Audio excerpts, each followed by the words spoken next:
जब महाभारत युद्ध निश्चित हो चुका था तो श्री कृष्ण ने कर्ण को बता दिया कि तुम कुंती के ज्येष्ठ पुत्र हो और पांडवों के ज्येष्ठ भ्राता हो। श्री कृष्ण कहने लगे कि तुमको पांडवों की ओर से युद्ध करना चाहिए, दुर्योधन की तरफ से युद्ध नहीं लड़ना चाहिए।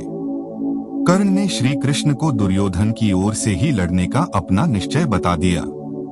कर्ण अपने पक्ष को उचित ठहराया और कहने लगा कि केवल दुर्योधन ने ही उसका साथ दिया था। कर्ण ने श्री कृष्ण से प्रश्न किए, शुरू से ही परिस्थितियां मेरे विरुद्ध है। मेरी माँ ने मुझे जन्म लेते ही छोड़ दिया, अवैध संतान होने में मेरा क्या कसूर क्या था?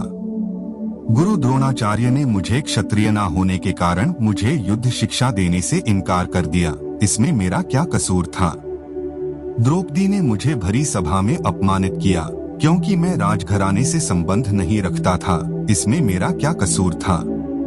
एक गाय को अनजाने में मेरा बाण लग गया तो उसके स्वामी ने मुझे श्राप दे दिया, इसमें मेरा क्या दोष था? मेरे गुरु परशुराम ने मुझे युद्ध की शिक्षा तो दी, लेकिन जब उन्हें लगा कि मैं ब्राह्मण नहीं क्षत्रिय हूँ तो उन्होंने मुझे श्राप दे दिया कि जिस समय तुमको इस विद्या की सबसे ज्यादा जरूरत होगी तुम इस विद्या को भूल जाओगे। इसमें मेरा क्या कसूर है? केवल दुर्योधन ने मेरा सहयोग किया, तो अगर मैं इस युद्ध में दुर्योधन की ओर से लड़ता हूँ तो उसमें क्या गलत है? श्री कृष्ण ने उत्तर दिया कि कर्ण तुम अपनी विपरीत परिस्थितियों के कारण दुर्योधन का साथ देना उचित लग रहा है, लेकिन परिस्थितियां तो मेरी भी कभी अनुकूल नहीं रही।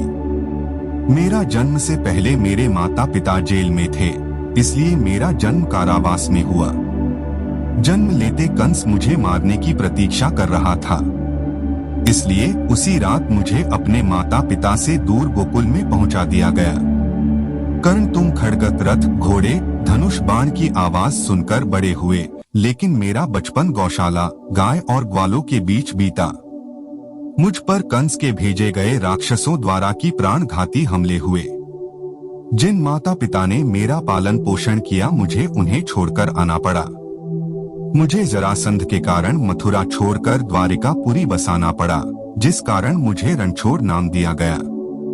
कर्ण तुमने अपनी पसंद से विवाह किया, लेकिन मैं जिसे प्रेम करता था वह मुझे नहीं मिली। मुझे उन कन्याओं से विवाह करना पड़ा जिन्हें मैंने राक्षसों से बचाया था। अगर तुम दुर्योधन की ओर से युद्ध जीतते हो तो तुमको इसका श्रेय प्राप्त होगा, लेकिन अगर धर्मराज युद्ध जीतते हैं तो मुझे क्या प्राप्त होगा? मुझे केवल युद्ध के लिए दोषी ठहराया जाएगा। श्री कृष्ण कर्ण से कहने लगे कि चुनौतियां हर व्यक्ति के जीवन में आती है। कर्ण तुम जानते हो कि सत्य किसके साथ है।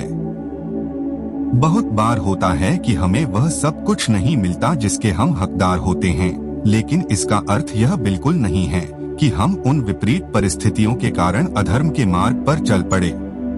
श्री कृष्ण और कर्ण का संवाद में श्री कृष्ण ने यह शिक्षा दी है कि प्रतिकूल परिस्थितियों में भी हमें गलत रास्ते पर नहीं चलना चाहिए।